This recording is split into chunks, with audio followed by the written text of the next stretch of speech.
Bem-vindos a mais um Full HD Convida, um espaço dedicado a você que queira contar um pouco da sua história, sobre o seu negócio, fazer a propaganda do seu produto, serviço, não importa. A cadeira aqui está reservada para você soltar a sua voz sobre o que você quiser. E no programa de hoje, o meu convidado aqui é o Dr. Mário, que é médico, medicina interna, e ele vai explicar para a gente um pouco sobre essa especialidade e muito mais. Doutor, seja muito bem-vindo ao nosso programa. Muito obrigado, agradeço o convite, é um prazer estar aqui e falar um pouquinho. Só espero que as perguntas não sejam muito difíceis. E isso me lembra, inclusive, um professor muito famoso que dava palestras e viajava bastante. E normalmente o motorista levava ele. E quando chegava, o professor fazia a apresentação, por slides, e o motorista ficava sentado lá no fundo, observando. Mas isso foi uma vez, duas, três, quatro, 100 vezes, era sempre a mesma palestra. Aí o motorista um dia chegou e falou: professor, essa palestra que o senhor está dando, eu já sei de cor, até eu posso dar. Nossa, o professor ficou muito invocado, orgulhoso. Falou: como você pode fazer isso? Você é um motorista? Falou: doutor, eu posso fazer. Aí o professor bravo falou: então vamos fazer o seguinte, a próxima vez que eu for, eu vou de motorista, você vai de professor, tá bom? Aceito. Aí dito e feito, foram lá numa apresentação seguinte e o professor ficou sentadinho lá no fundo, né? Todo contente, que ele falou: nossa, vai dar Minha problema, chance, né? é a chance. E aí o motorista subiu no palco para fazer a apresentação e falou muito bem e, nossa, no final foi aplaudido de pé. O professor estava Pé uma da raiva, vida. né? E aí começa a sessão de perguntas e respostas, né? Aí uma moça levanta a mão assim e começa a fazer uma pergunta super cabeluda. E aí o professor falou: vai ser agora, né? Não vai conseguir responder isso daí. Aí o motorista agradece, né, a pergunta e fala assim: olha, essa pergunta aí é tão fácil, que eu vou deixar meu motorista responder. Ele está sentado lá no fundo. Tá vendo? Inteligente. Inteligente, ele é. Eu não trouxe motorista. Como é que eu vou Não, fica fazer? Eu tranquilo. não tenho Qualquer coisa a gente motorista. chama a direção vai falar no ponto, Então tá bom. entendeu? No seu ponto, a resposta que eu preciso. Brincadeira. Tá joia. Doutor, primeiro eu quero saber, conhecer um pouco da sua carreira. Claro. Por que você decidiu se tornar médico, né? Porque geralmente eu tenho essa ideia, né? De quando uma pessoa quer se tornar médico, ou tem alguém da família, né? Tem alguma relação? Qual que foi a sua? Olha, a minha foi a minha avó. Minha avó era uma pessoa que eu amava muito mesmo. E ela tinha diabetes. E por causa da diabetes, ela tinha que tomar injeções de insulina praticamente todo dia. E o que ela fez? Ela nunca me induziu a querer ou ser médico. Nunca falou isso para mim. Mas ela agiu de uma forma que acabou realmente me influenciando nesse sentido. Por quê? Porque ela me ensinou primeiro a fazer as injeções para ela. Olha Eu que era o legal. doutorzinho, né? Então, eu que fazia as injeções, eu que tratava dela, Que eu que máximo. sempre acompanhei até que ela veio a falecer, mas veja, ela nunca chegou para mim e falou: eu quero que você seja médico, não.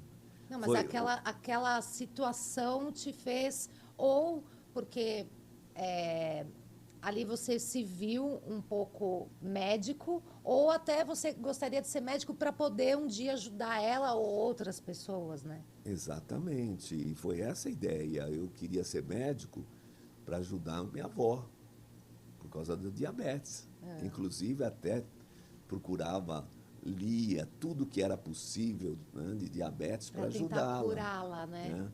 Então, essa foi a inspiração de uma forma muito inteligente, porque mais tarde eu fiquei sabendo que ela queria muito que eu fosse médico, mas nunca influenciou. Você sabe, a hora que você influencia uma pessoa, pode ser negativa, pode ser positiva. É. Quando você começa a falar, eu quero que meu filho seja engenheiro, depende. Ele pode ser que não queira, ele quer ser cantor. Então, você ficar forçando, vai ser um engenheiro insatisfeito e depois ele vai fazer o que ele gosta. Então, ela foi a pessoa que realmente sem me querer te influenciou muito. influenciou, né? Ela foi a pessoa que me deu o primeiro estetoscópio, o primeiro aparelho de pressão. Ela acompanhou. Você tem ainda esses? Tenho, estão guardados, né? E com isso eu entro na faculdade de medicina, e na entrada da faculdade de medicina começa uma vida nova para mim. E ela, eu sei que ficou muito feliz quando eu dei a notícia para ela, e lá fui eu fazer medicina, né? E foi uma experiência fantástica. Fazer medicina é uma coisa muito. Você acha que a medicina da sua época é muito diferente da de hoje? A formação, olha, as aulas? O tratamento tem realmente evoluído bastante. Novos medicamentos, a indústria farmacêutica é muito poderosa e ela traz novos medicamentos, como trouxe a cura da AIDS e outras doenças importantes. E eu acho que agora, com a inteligência artificial, o médico começa a sofrer um pouco, porque já foi provado hoje tem tanta robótica, né? Sim, mas o que está provado é que o médico erra por volta de 73% os diagnósticos. E a inteligência artificial, o índice de erro é mínimo, é mais ou menos 7%. Isso é comprovado por estudos. Mas você acha que vai perder a mão do médico? Não. Ou vai ter que ter uma mão especialista ali para aplicar a inteligência artificial, Depende da especialidade. Por exemplo, o radiologista vai ser substituído totalmente. É verdade. Entende? É verdade. E outra coisa, a inteligência artificial tem acesso a centenas, milhares de estudos num clicar. Quando você se formou em medicina, você imaginava chegar num futuro como está hoje, por exemplo? Não imaginava. Nesse ponto, que o radiologista vai perder o emprego, nem imaginava. Isso era mas essa é a verdade. Um patologista, tudo isso vai ter uma alteração muito importante. Novas especialidades vão surgir. Entende? Minha filha... Agora vai ter que fazer especialização em inteligência artificial, né? Vai ter alguma coisa relacionada, é verdade. Com certeza. E outra coisa, eu estou vendo, minha filha entrou na faculdade de medicina, está no primeiro ano. Você também tem um filho que fez medicina, não? Não. É só ele ela? foi para os Estados Unidos, ele fez economia, administração. Verdade. Mas a Nina está fazendo medicina e eu acompanho. Caramba. E é impressionante, ela faz medicina na Faculdade de Medicina do Einstein. E eu tenho acompanhado, realmente bem diferente do que eu aprendi na minha época. Eu imagino. Mas a propedêutica não vai mudar. Como é que faz o acompanhamento diagnóstico, por exemplo? Isso não vai mudar. Isso vai continuar. Bom, então vamos continuar lá a história, senão não vou conseguir terminar, Luciana. A gente vai que vai. Mas é que um assunto vai puxando o outro, né? Não tem jeito. Mas conta, aí você se formou em medicina. Então, me formei em medicina e na época, o professor Emílio Francischetti gostava muito de mim e falou: Mário, você tem que ir para os Estados Unidos fazer um curso. E aí eu apliquei para uma bolsa do Rotary, ganhei a bolsa e fui para os Estados Unidos. E lá eu fiquei 2 anos, inicialmente. Nossa, bolsa nos Estados Unidos é um privilégio, hein? Não, realmente fui muito privilegiado, tive muita sorte também. E aí eu fiz o curso e voltei. Eu vim fazer residência de medicina interna com o professor Francischetti. Medicina interna. Primeiro explica o que é a medicina interna. Então, medicina interna é diferente de clínico geral. Clínico geral é aquele médico que se formou e vai praticar medicina. Vai atender em ambulatório, em clínica. Exatamente. Qualquer tipo de patologia. Medicina interna é muito mais sofisticada, requer 3 anos de especialização. De residência, e né? trata de todas as doenças de adulto.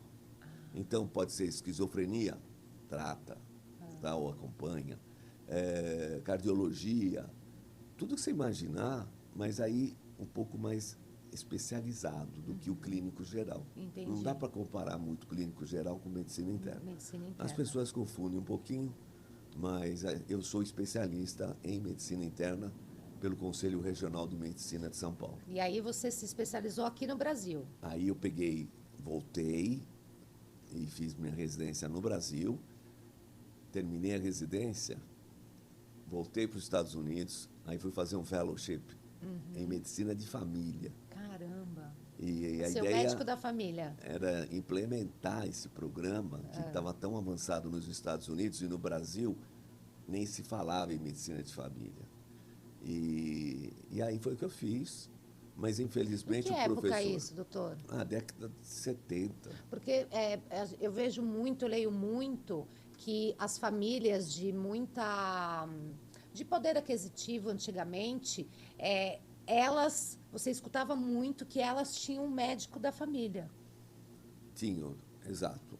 Mais ou menos era esse o conceito. Era nisso, né? Aí, infelizmente, o professor Emílio Francischetti foi para o Rio de Janeiro e falou, vem fazer parte do meu time, né?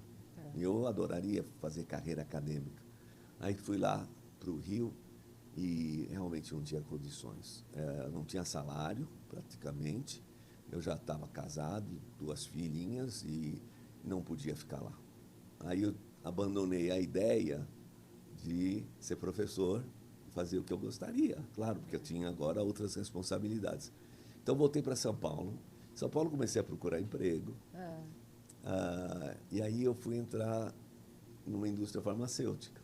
Nossa! Totalmente diferente. Completamente diferente. E na indústria farmacêutica, a primeira que eu fui foi Bayer. Fiquei um bom tempo, 5 anos na Bayer. Fui para a Alemanha para aprender, então a pessoa investia a Bayer sempre muito. foi muito forte, né?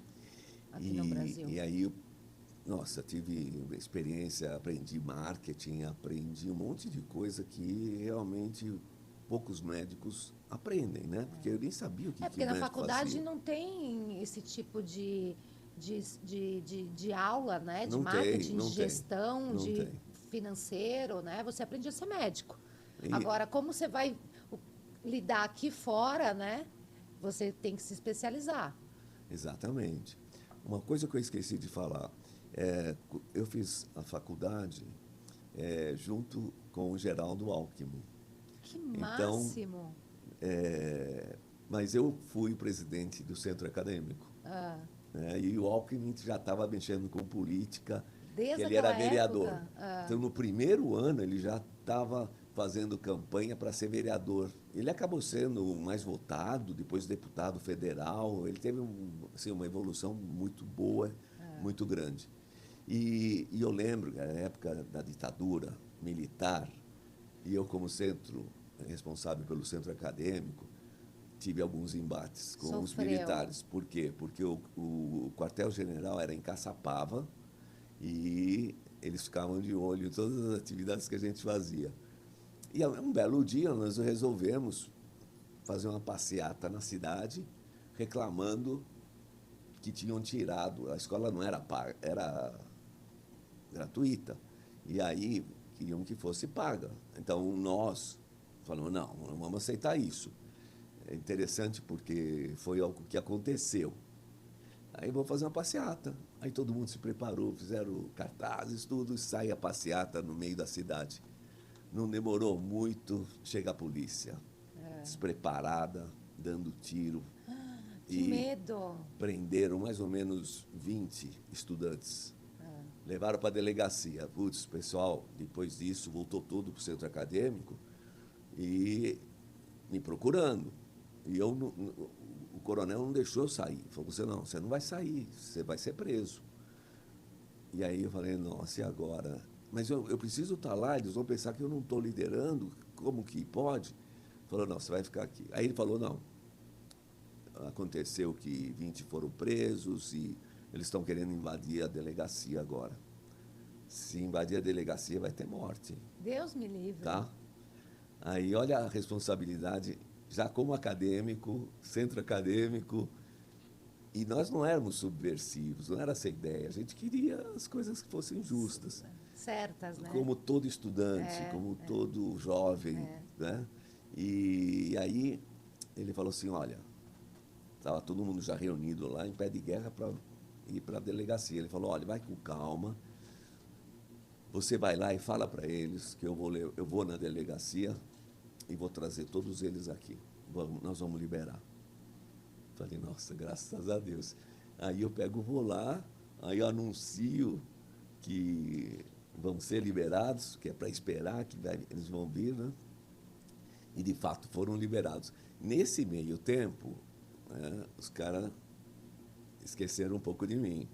Na hora que esqueceram, pum, eu peguei e fugi.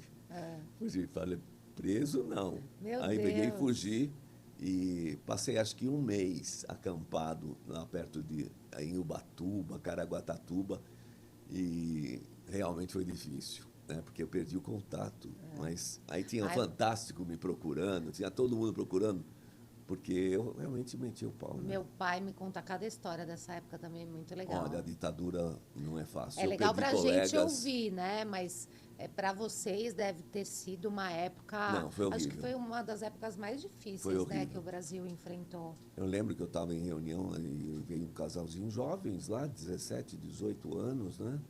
Na reunião que a gente estava fazendo. E depois de um tempo, o pessoal falou, lembra daquele casalzinho que veio aqui? Eu falei, lembro, era das crianças. Já era. Já era. Meu Deus. Então foi uma época muito bem difícil e graças a Deus passou. E graças a Deus não aconteceu agora outra vez, né? Eu acho que isso também é muito bom. Quase. Quase. Quase. Bom, então aí eu peguei, fui lá para Bayer, me dei muito bem, me mandaram para Alemanha, me mandaram para os Estados Unidos, viajei o mundo inteiro, foi super legal, até que eu recebi um convite, sair da Bayer e ir para Bristol Myers Squibb, outra empresa grande do mercado. E ali eu aprendi tanta coisa que você não imagina. E nessa época, acabaram me convidando para ir para os Estados Unidos.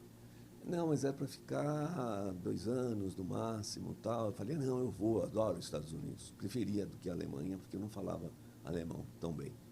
Aí o que eu fiz? Troquei de empresa, primeira vez. Aí, para mim, foi assim, um negócio super novo, né? Porque me deram um carro, aumentaram meu salário, e ainda me mandaram para os Estados Unidos, que eu queria muito ir. E aí, em vez Mas de e sua 2 família anos... te acompanhava? Acompanhava, claro. 2 anos que era para ficar, e fiquei só 17 anos. 17 anos nos aí, Estados Unidos. Acabei sendo gerente geral de algumas áreas, como em Porto Rico, América Latina, Canadá, Ásia e Pacífico. Então, foi realmente uma época que aprendi muito. E aprendi o quê? Aprendi a fazer pesquisa clínica, tá? Eu tinha que saber o que as pesquisas estavam sendo, para que estavam sendo feitas, e para a evolução da empresa era muito importante. Aprendi a negociar com o governo, agora já não é diferente. Aí o pessoal brincava comigo e falava, Mário, puxa vida, você era subversivo. Eles falavam subversivo para me irritar. E agora você está trabalhando na indústria farmacêutica, né, que é capitalista. E foi assim que acabei evoluindo, aprendendo bastante coisa, e depois desse tempo todo eu voltei para o Brasil, já com cursos, tudo feito, e vim para a Bristol Myers Squibb, me trouxe para o Brasil de volta, e depois disso ainda fui para outras empresas. Então foi uma experiência fantástica, a vida foi super legal. Assim, pelo que eu entendi, eu acho que muita gente que está nos assistindo também, você se formou e durante muitos anos, quase 20 e poucos anos, você ficou muito mais na indústria, né, farmacêutica, como fazendo cursos, pesquisas, liderando pesquisas, do que praticando a medicina. Não. Teve Não. ainda a prática Não. da medicina dentro de tudo isso? Claro, claro. Meu Deus! Claro. Você só Eu trabalhou. eu sempre tinha, mesmo nos Estados Unidos, eu ia nos hospitais, isso de acordo com, né? E Praticar. praticava. Meu Então, porque para Deus! mim era fantástico Você estar nos trabalhava Estados 18 Unidos. horas por dia, então. Trabalhava bastante. Mas sabe o que é quando você faz uma coisa que você gosta? Você nem sente, né? Não sente, não É. sente. E aí, depois, quando eu voltei para o Brasil, aí eu me afiliei com o Hospital das Clínicas, Faculdade de Medicina, e estou fazendo pesquisa. Então, veja, A hoje pesquisa nunca vai estou sair fazendo pesquisa. da Não, sua vida, não, né? É uma não. coisa que te motiva. Bastante. E um pouquinho, e o que aconteceu? Eu acabei recebendo um convite para fazer um curso de cannabis nos Estados Unidos. Era isso que eu ia Eles te queriam perguntar. que eu fosse presidente da empresa. Eu peguei e fui, achei ótimo, adorei, mas aí eu não queria mais ficar nos Estados Unidos. E aí eu peguei e voltei para o Brasil e comecei continuando trabalhando no Hospital das Clínicas, na Faculdade de Medicina, e comecei realmente a entender mais e fazer pesquisa com Sobre a cannabis. cannabis. Foi aí que a cannabis entrou, então, na sua linha de tratamentos clínicos. Exatamente. Foi E aí através desse foi, convite. Foi. Praticamente Praticamente. foi. Mas uma coisa importante é que uma vez que você entra e conhece o que é cannabis e Já o que era. pode fazer, aí Já também era. falei, eu vou praticar medicina. Me Você- especializei. Antes você tinha uma ideia do que era a cannabis? Porque a gente vê muita gente com preconceito, né? Exato. Não, eu não tinha ideia do tratamento. Da como cannabis era medicinal. Da cannabis medicinal. Isso tudo eu fui aprendendo nos Estados Unidos. Certo. E aí, vendo pacientes aqui no Brasil. Com Então, resultados. eu tenho uma clínica hoje que trata praticamente de pacientes com cannabis, que eu os trato, e é bem específica, bem especializada. Então um médico hoje, para ele indicar cannabis, ele tem que ser especialista nisso também. Ele tem que fazer curso sobre isso ou ele pode prescrever? Qualquer médico pode prescrever a cannabis? Então, essa é uma área ainda cinza, porque os conselhos regionais de medicina querem que só psiquiatras, medicina interna, que é a minha especialidade, e poucas possam prescrever. Mas o que está acontecendo é que a Anvisa, hoje, tem cadastrado mais de 100 especialidades. Meu 100 Deus, especialidades. eu já vi no Instagram uma médica, dermatologista, que usa cannabis para rejuvenescimento facial. Então, hoje tem um monte de médicos que estão usando, inclusive até dentista pode usar, coisa que o Conselho Regional de Medicina não é a favor. Não é a favor. Então, mas está sendo usado de uma forma muito ampla. Para você ter uma ideia, hoje existem mais de 600 mil pacientes tratados. E é um tratamento diferente. É um tratamento, não é que nem o alopático, né? Tudo comprimido que você compra na farmácia e tal. Produto normalmente é em gotas e você pode calcular exatamente a quantidade necessária de gotas para fazer o tratamento.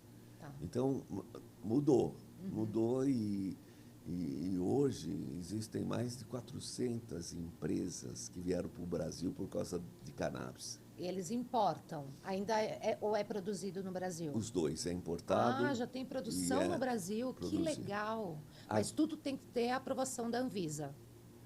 Tem que ter a aprovação da Anvisa, mas a Anvisa não consegue aprovar tudo, não. O que acontece é que algumas associações, entidades que cuidam de pessoa com pressão alta, esquizofrenia, autismo, Parkinson, Alzheimer, estão sendo tratados. Certo. Né? Então, hoje é praticamente, eu não sei como eles vão fazer, porque existem duas regulamentações. Uma é que é 327, que autoriza o uso e venda na farmácia. tá? Então, hoje já você compra na farmácia. Verdade. É. Olha, uma das coisas... Mas tem que ter a receita. Tem que ter a receita. Ah, então Hoje, não é chegar e comprar como se fosse um remédio normal. Tem que ter a receita e tem que ter a aprovação da Anvisa também. Porque exatamente. eu sei que se eu quiser fazer o uso da cannabis, eu tenho que entrar no site da vigilância, colocar minha receita lá, ou isso é só para importação? Não, isso é só para importação. Na farmácia é só Na apresentar. farmácia é só apresentar a Que receita. legal. E outra coisa, hoje a maconha, que é o nome vulgar de cannabis, né, eu prefiro usar sempre cannabis medicinal, porque é muito diferente da cannabis recreativa, do pessoal que fuma, sem autorização, sem receita, sem nada. Então, hoje, o que está acontecendo? Você vai numa farmácia, você tem a receita, você compra o produto. Pronto. Essa é a Lei 327. E é mais caro. Tem que fazer registro do produto, tem que fazer pesquisa com o produto. É um gasto tremendo que a Anvisa exige. Entendi. Por outro lado, e que é o lado contraditório, uma pessoa que quiser vai para o juiz e pede que quer fazer plantio da cannabis em casa, por exemplo. E os juízes estão dando autorização. Então, a Anvisa não gosta, não quer isso daí. Ela quer realmente Ela quer ter o controle, médico. né? Mas o juiz tem uma autoridade para fazer o que Maior, ele né? quer. É maior, não tem jeito. Doutor, mas eu acho que antes da gente entrar nesse assunto, eu acho que tem bastante gente que está nos assistindo e que não sabe, não o que é a cannabis medicinal, né? Mas as indicações, você falou das gotinhas, quais são os tipos, né, de cannabis que podem ser usadas em tratamentos. Vamos falar sobre isso? Primeiro Claro, vamos falar sem sobre dúvida. as indicações. Você falou já esquizofrenia, autismo. Então, fibromialgia, várias enfermidades do aparelho reprodutor feminino. Então, menopausa. Então, menopausa, inclusive, é um dos estudos que eu estou fazendo hoje na Universidade de São Paulo, na Faculdade de Medicina da USP. Então, nós estamos...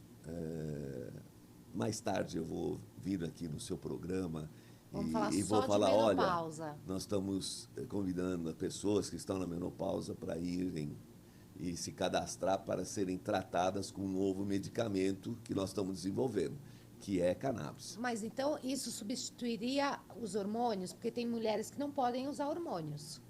Então, para essas mulheres, é a cannabis medicinal. Olha, que essa legal. É a ideia. Então, é uma coisa nova e eu tenho certeza que vai dar certo. Eu também acho, porque, querendo ou não, né, a mulher, quando ela entra na menopausa, que zera praticamente os hormônios, né, e aí fica aquela oscilação de humor, ondas de calor, falta ansiedade, de libido, todas as outras coisas. secura vaginal, incontinência, é tanta coisa que a mulher vive na menopausa que os hormônios acabam fazendo sentido, porque é como se ela fosse jovem de novo. Jovem, digo, sem menopausa, Entre aspas, né? Sem menopausa. Certo. Ela tem os hormônios ali garantindo um certo equilíbrio.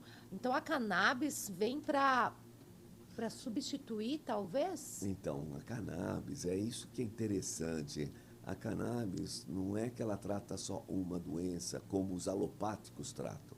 Entendi. Não é tão... Ela trata tudo. mais de 60, 100 enfermidades. Então, por exemplo, não sei se você sabia, a cannabis é produzida no nosso organismo também. Como assim?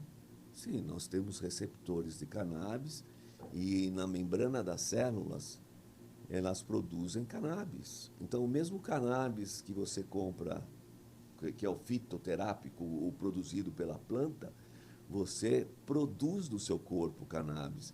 E cada órgão tem um número de receptores. Por exemplo, no útero, tem bastante receptores de cannabis. As plantas que existem hoje, as principais, é a sativa, índica e ruderalis. Então, cada uma dessas tem uma especificidade. Então, a planta sativa, ela concentra mais no cérebro. Então, pacientes com Alzheimer, com Parkinson, vão usar mais essa planta. A índica é mais para o corpo, para a parte imunológica. E a ruderalis é a planta que tem menos canabinoides, mas ela serve muito para fazer cordas, para fazer as velas. Dizem que as grandes navegações só conseguiram vir para o Brasil por causa da cannabis, né? Então, é uma outra planta que hoje, inclusive, faz tijolo com Gente, a cannabis, então, é multiuso, né, gente? É multiuso, é um bombril da vida, É um né? bombril. Aí Agora, o pessoal fala, mas como é que pode, né? Ela serve para tudo? Pra Serve, tudo. serve para tudo mesmo. Vai fazer o quê? nossa, mas é uma planta que é proibida em tantos lugares, mas tem tantos benefícios, né? Será que é porque tem a parte que você falou, né, do não recreativo, que a pessoa vai fumar, Exatamente. que é alucinógeno, não chega a ser alucinógeno. Mas, às vezes sim, às Né? vezes sim, né? Que Tá. causa psicose. Aham. Inclusive, ela não é indicada. Lembra que eu falei, olha, tem a planta sativa, tem a índica e tem a ruderase. Tá. A ruderase tem um pouquinho de CBD e THC, que são os dois princípios É ativos. canabinoide. Os dois canabinoides. A planta sativa, ela age mais no cérebro.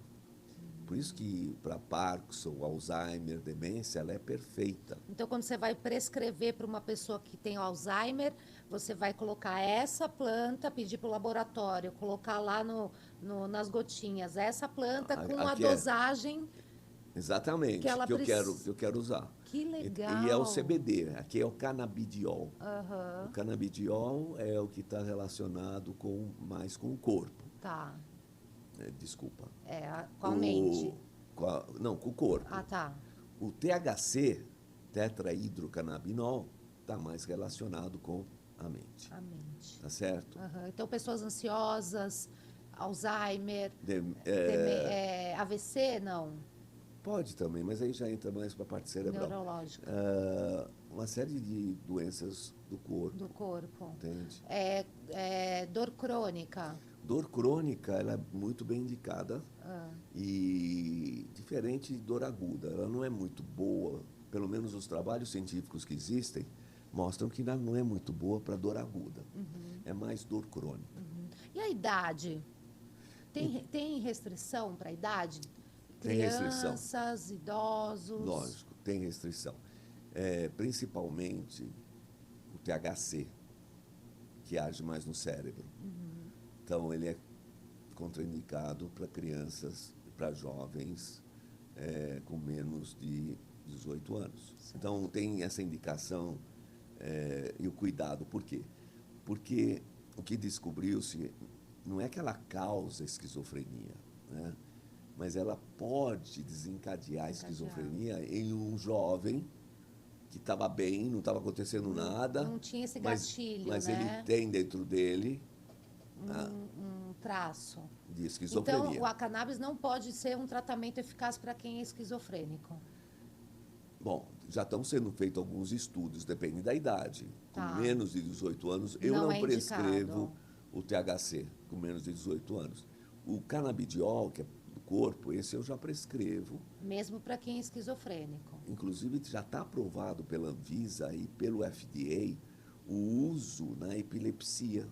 Olha. E a epilepsia no Brasil é uma história muito interessante, porque as mães de crianças com epilepsia brigavam muito e falavam porque em outros países pode-se usar cannabis para epilepsia e eu que tenho um filho que tem 40 crises epiléticas por dia. Meu Deus, essa criança... E que cada vez que tem uma, leva menos oxigênio, causa anóxia e pode morrer numa dessas crises. Meu Olha Deus. só.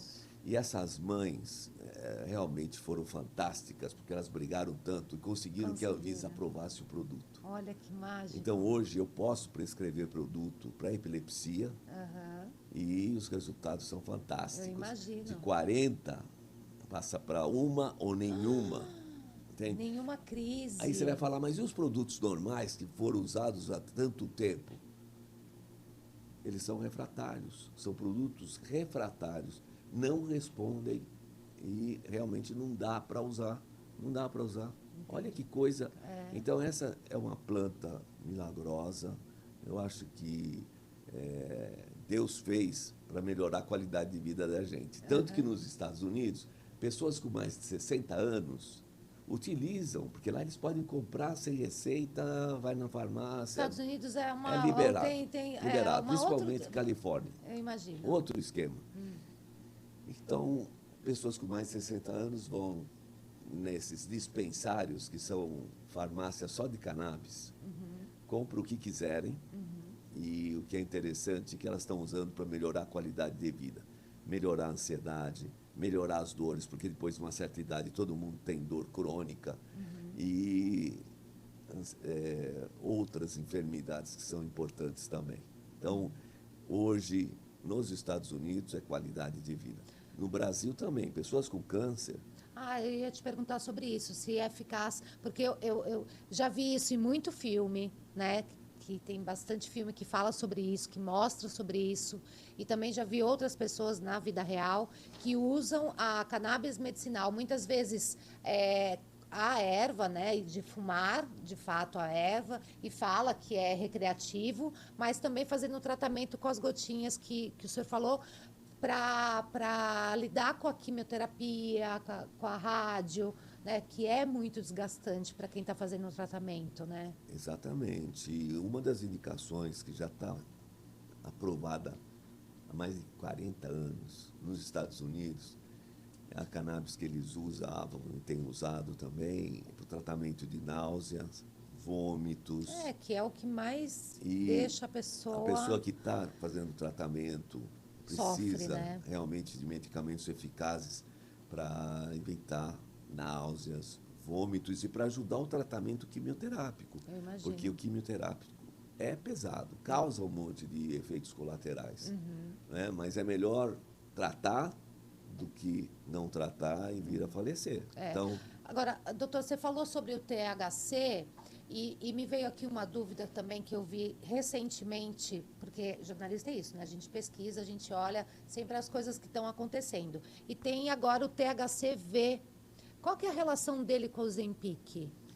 Então, veja, precisa tomar muito cuidado. Por quê? Porque não tem estudos clínicos que recomendam uma substituição pelo Ozempic ou por outros que estão vindo agora. Tem outros que são mais potentes, tem mais mais que ainda fortes, não chegou no Brasil. mas que já são vendidos nos Estados Unidos. Mas tem gente importando já. Já, inclusive. Que é mais poderoso que o Ozempic. Exatamente.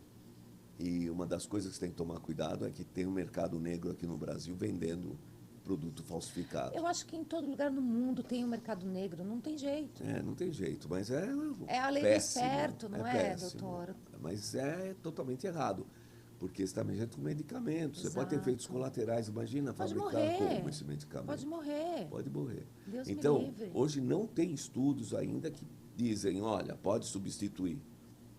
Não tem, tá? Mas a gente sabe de algumas outras experiências que foram feitas em um grande laboratório, fez pesquisa com mais de 100 mil pessoas, olha só. 100 mil pessoas é gente, hein? E olha, falava assim, tudo bem, se eu sei que o THC aumenta o apetite, se eu bloquear os receptores de THC no corpo, a pessoa vai emagrecer, certo? Certo. Aí desenvolveram um produto que era exatamente para fazer isso. Fazer a pessoa emagrecer, né? Perder peso, ficar com a cintura bem fininha, afinada, e não ter problema nenhum. Começaram a fazer estudos, tudo, provando, nossa, esse é o produto ideal. Até que começaram a aparecer casos de suicídio. Então, olha que interessante. Dentro dessas 100 mil pessoas. Dessas 100 mil pessoas. Que perigo. Tiveram que tirar o produto do mercado, perderam milhões, porque quando você investe para fazer uma pesquisa dessa, são milhões de dólares. E esqueceram o seguinte, esqueceram que o THC, certo? Uma vez bloqueado, ele não bloqueia só a vontade de comer e faz emagrecer. Ele também age em outros receptores. Como em você receptores disse, nosso cerebrais. corpo tem um monte de receptor, né? Então, os receptores que ele deixou, bloqueou, causaram o quê? Depressão. A depressão, a ansiedade e todos esses problemas que vieram, porque esqueceram que tinha o outro lado. O outro lado. Que é o que a gente fala, né? A cannabis, ela age em vários receptores. Por isso que ela é usada em vários tipos de doenças. Eu já usei cannabis durante 2 meses e meio para ansiedade. Foi uma beleza, que eu sei, porque fui eu que prescrevi. Exatamente, foi ele mesmo que prescreveu. Eu cheguei no consultório dele e falei, doutor, eu estou me sentindo muito ansiosa, tô com umas crises, que está atrapalhando o meu sono, aquela batedeira que fica aqui dentro, que a gente vê que de fato a gente tem um coração, porque ele está pulsando aqui forte, né? Eu sempre fui ansiosa, a vida inteira. Eu nasci ansiosa. Gente, era para eu ter nascido com 4 meses, porque eu já queria, nascer. Então, acho que desde aquela época eu já tinha ansiedade ali brotada dentro de mim, né? Implantada dentro de mim. Então, eu falei, doutor, eu preciso. Ele falou, olha, cannabis para você... Porque eu sou contra, não contra quem usa, mas eu, Luciana, não quero ter a dependência com remédios controlados para ansiedade, para essas crises. Eu prefiro usar o homeopático, eu quero usar algo mais natural. E foi aí onde o senhor me indicou a cannabis. E, de fato, são 2 gotinhas, você começa com um pouquinho, depois você vai aumentando, né? 10 gotinhas, e ali você vai administrando, né? E é tranquilo, viu, gente? Nem parece que você está tomando alguma coisa. Não, e você foi uma ótima paciente. Por quê? Porque o tratamento com cannabis, a gente começa com uma dose inicial que é pequena e vai aumentando devagarzinho até resolver o problema. Se era ansiedade, até resolver a ansiedade. Se caso chega num ponto que não resolve, a gente tem hoje outros produtos canabinoides que podem ser adicionados para resolver. Como? Mas Como, por exemplo? Hoje nós temos vários produtos como terpenos, são substâncias que estão dentro da planta do cannabis. Terpenos, flavonoides. Gente, o mundo é muito grande na cannabis, né, gente? THC, CBD, são só os 2 principais que começaram a história. Agora está vindo canabigerol. Doutor, você nunca vai parar de estudar, né, gente? Não, eu acho que o médico nunca para de estudar. Né? Se parar de estudar, e esse assunto, então, atrasado. ele está ficando cada vez mais amplo. Doutor, você vai ter que voltar aqui para a gente falar só de cannabis. Eu volto, porque você foi uma excelente paciente, fez o tratamento direitinho, respondeu muito bem. E estou menos ansiosa. Tipo, eu não estou com as crises, mas ansiedade, doutor. Acho que às vezes faz parte, né? Tem a ansiedade benigna, essência, né? E tem a ansiedade maligna. Né? Hoje eu não perco mais o meu sono, mas eu tenho... E o interessante é o seguinte, as pessoas perguntam muito, mas eu vou ter que tomar cannabis pro resto da minha vida? Não, a Luciana é um exemplo. Ela fez o tratamento inicial, e não aumentou mais da dose que deveria ter sido aumentada, aí chegou num ponto, falou, agora estou bem. Parou de usar? Não, acabou o vidrinho, eu falei, doutor, não. Tá bem. Viciou? Nada. Não causa vício. Não causa vício mesmo, gente, e não tem efeito real. colateral. Não tem aquele negócio, e o vício não é só do não tomar, porque tem pessoas que acham que pode viciar, que tá prescrito só 10 gotas, 20 gotas por dia, acaba, não, eu quero mais, porque eu acho que eu quero potencializar, porque isso faz parte do vício também, né? Lógico. E aumentar sem a indicação do médico. É por isso que muitos médicos não têm resultado bom. Por quê? Porque não fazem o acompanhamento. Eu faço questão de acompanhar. Ele manda mensagem toda semana. Como é que você está se sentindo? E muitas vezes eu falo diretamente com os pacientes, né? Quando tem algum problema. Mas, veja, foi excelente, não foi? Verdade, foi. Eu te agradeço. Agora você vai ter que voltar aqui para a gente falar, porque tem tanto assunto, Volto, né? Nós não falamos nem metade. Nem metade. Doutor, foi um prazer esse nosso bate-papo. E a gente se encontra logo mais, porque eu quero saber mais. Tá bom, Qual é a mensagem que você quer deixar para as pessoas no episódio de hoje? Olha, eu acho que tem que tomar muito cuidado com medicamentos falsos. Tem sempre que seguir orientação médica. Não é porque o vizinho tomou um antibiótico e ele melhorou muito que o seu corpo vai aceitar aquele antibiótico sem dar problema. Nunca usem também restos de medicamentos. Esse é um problema muito sério. Tá. Procurar sempre o médico. Sempre o médico. É isso aí, gente. Muito obrigada pela audiência. E, ó, aquele recado final, né? Se você quer sentar nessa cadeira e contar a sua história também, é só mandar uma mensagem pra gente. Um beijo.